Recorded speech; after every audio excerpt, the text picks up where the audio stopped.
मरते समय शकुनी ने दुर्योधन से क्या कहा? कुरुक्षेत्र की वो पवित्र भूमि जो कभी धर्म की स्थापना का केंद्र बनने वाली थी, अब केवल मांस, रक्त और टूटे हुए रथों का एक विशाल श्मशान बन चुकी थी। 18वें दिन का सूर्य अस्त होने को था। आकाश का रंग गहरा लाल हो चुका था, मानो प्रकृति भी इस नरसंहार को देख लहूलुहान हो गई हो। गिद्ध और सियार उन शवों के बीच घूम रहे थे जो कभी आर्यावर्त के महानतम योद्धा कहलाते थे।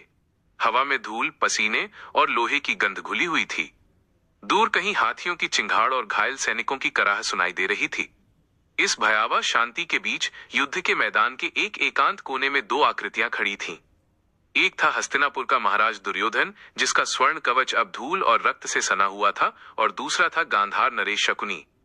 दुर्योधन के चेहरे पर वो गर्व और अहंकार नहीं था जिसने कभी पांडवों को तिनके के समान समझा था। उसकी आंखों में अब केवल शून्यता और पराजय का गहरा काला साया था। उसके सामने शकुनी खड़ा था, वही शकुनी जिसने अपनी बुद्धि के बल पर इतिहास की सबसे बड़ी बिसात बिछाई थी। दुर्योधन ने अपने हाथ में पकड़ी गदा को जमीन पर टिका दिया। उसके पैर कांप रहे थे। उसने कांपती आवाज में शकुनी से कहा, मामा, क्या आप देख रहे हैं? सामने वो जो शव पड़ा है वो दुशासन का है।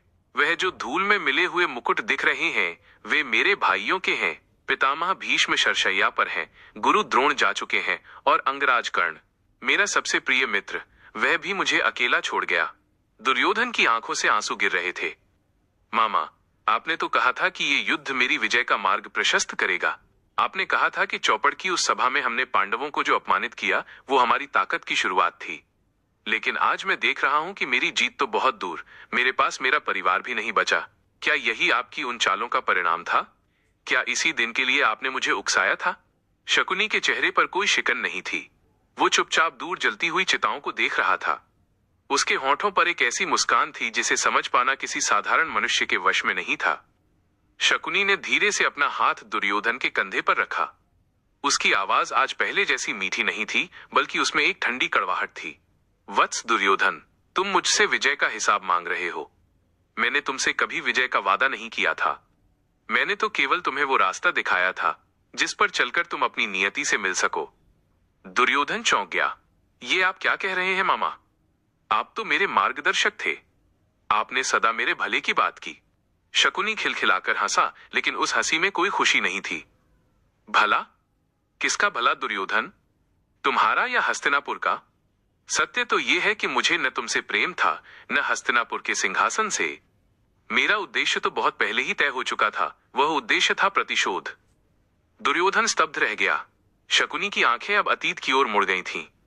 दुर्योधन, तुम केवल वो देखते हो जो तुम्हारे सामने है, लेकिन क्या तुमने कभी सोचा कि एक राजकुमार जो गांधार का होने वाला राजा था, वो अपना राज्य छोड़कर यहाँ हस्तिनापुर की गलियों में क्यों भटकता रहा? क्या तुमने कभी सोचा कि तुम्हारी माँ गांधारी को एक अंधे राजा से विवाह करने के लिए क्यों विवश किया गया?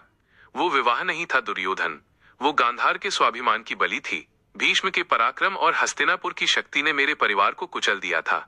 शकुनी ने अपनी मुट्ठी भींच ली। मेरे पिता और मेरे 100 भाइयों को कालकोठरी में बंद कर दिया गया था। हमें प्रतिदिन केवल एक मुट्ठी अनाज दिया जाता था ताकि हम तिल तिल कर मरें।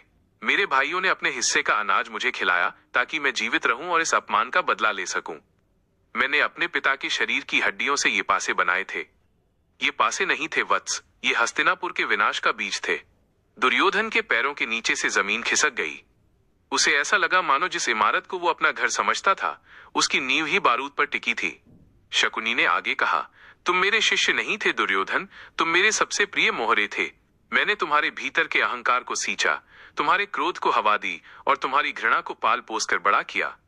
जब तुमने द्रौपदी का अपमान किया तो पूरी सभा देख रही थी, लेकिन मैं मुस्कुरा रहा था, क्योंकि मैं जानता था कि उस अपमान की अग्नि में ही कुरुवंश की अंतिम आहुति दी जाएगी।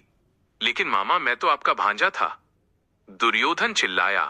हाँ, तुम मेरी बहन के पुत्र थे, लेकिन उससे पहले तुम उस धृतराष्ट्र के पुत्र थे जिसने मेरे परिवार को नष्ट किया था। मैंने तुम्हें वो विष पिलाया जिसे तुम अमृत समझते रहे। जुए की वो बिसात मैंने पांडवों को हराने के लिए नहीं, बल्कि तुम्हें इस विनाशकारी युद्ध तक लाने के लिए बिछाई थी। आज देखो, हस्तिनापुर का कोई भी उत्तराधिकारी जीवित नहीं बचेगा। मेरा प्रतिशोध पूर्ण हुआ। मैंने कुरुवंश को उसी राख में मिला दिया जिसमें मेरा गांधार जला था। दुर्योधन ने घुटने टेक दिए। उसके मन में अब क्रोध नहीं, बल्कि एक गहरा पश्चाताप था। तो क्या मेरा पूरा जीवन एक झूठ था मामा? क्या मेरी मित्रता, मेरा संघर्ष सब व्यर्थ था? शकुनी का स्वर थोड़ा कोमल हुआ। सत्य कड़वा होता है वत्स, लेकिन एक सत्य ये भी है कि मैंने केवल मार्ग दिखाया, चले तो तुम स्वयं ही थे। मैंने तुम्हारे कान में जो विष घोला उसे पीने के लिए तुम स्वयं आतुर थे। इंसान वही बनता है जो उसके कर्म उसे बनाते हैं। तुमने धर्म का मार्ग छोड़ा क्योंकि वो कठिन था, और तुमने अधर्म को अपनाया क्योंकि वो सरल था। हवा का एक झोंका आया जो अपने साथ शमशान की राख उड़ा लाया। शकुनी ने गहरी सांस ली। अब समय आ गया है। इस युद्ध की समाप्ति के साथ मेरा भी अंत निकट है।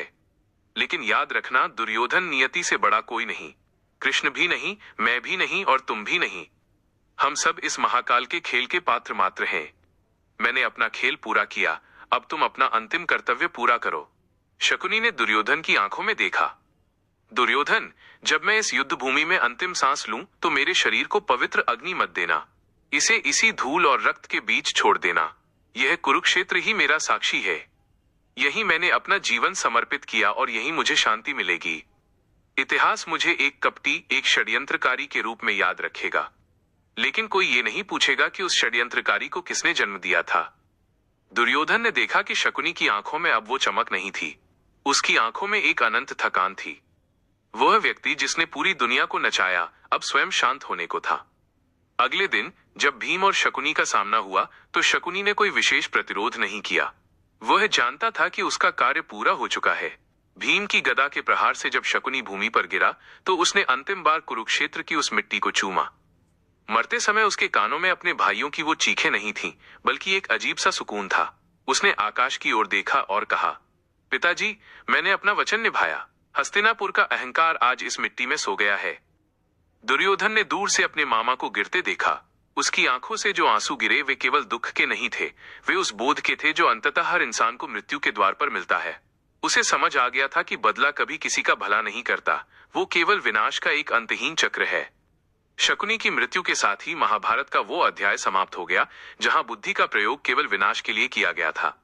शकुनी एक विचार के रूप में अमर हो गया, वो विचार जो हमें सचेत करता है कि भीतर छिपी प्रतिशोध की भावना एक दिन पूरे कुल को भस्म कर सकती है। निष्कर्ष, इतिहास की सीख शकुनी का चरित्र हमें सिखाता है कि न्याय की आड़ में किया गया प्रतिशोध भी अंततः अधर्म की श्रेणी में आता है। उसने अपने परिवार के साथ हुए अन्याय का बदला तो लिया, लेकिन उस प्रक्रिया में उसने मानवता और धर्म की बलि चढ़ा दी। कुरुक्षेत्र की वो भूमि आज भी गूंजती है उन पासे की आवाजों से जो आज भी समाज में कहीं न कहीं फेंके जा रहे हैं, अहंकार, लालच और बदले के रूप में। शकुनी की ये कहानी केवल एक व्यक्ति की नहीं, बल्कि उस मानसिकता की है जो निर्माण के बजाय ध्वंस को अपना मार्ग चुनती है। और अंत में, जैसा कि शकुनी ने कहा था, नियति का पासा जब पलटता है तो कोई भी सुरक्षित नहीं बचता। सीख, ये कहानी हमें याद दिलाती है कि हमारे निर्णय ही हमारे भाग्य का निर्माण करते हैं। दूसरों के बहकावे में आकर लिया गया मार्ग अक्सर विनाश की ओर ले जाता है। अगर ये कहानी आपके दिल को छू गई हो तो इसे अपनों के साथ साझा करें। क्या पता आपकी एक छोटी सी कोशिश किसी टूटते हुए दिल को फिर से उम्मीद दे दे। साथ ही साथ चैनल को सब्सक्राइब कर लीजिए ताकि इस तरह की वीडियो की नोटिफिकेशन आपको मिलती रहे। Thank you.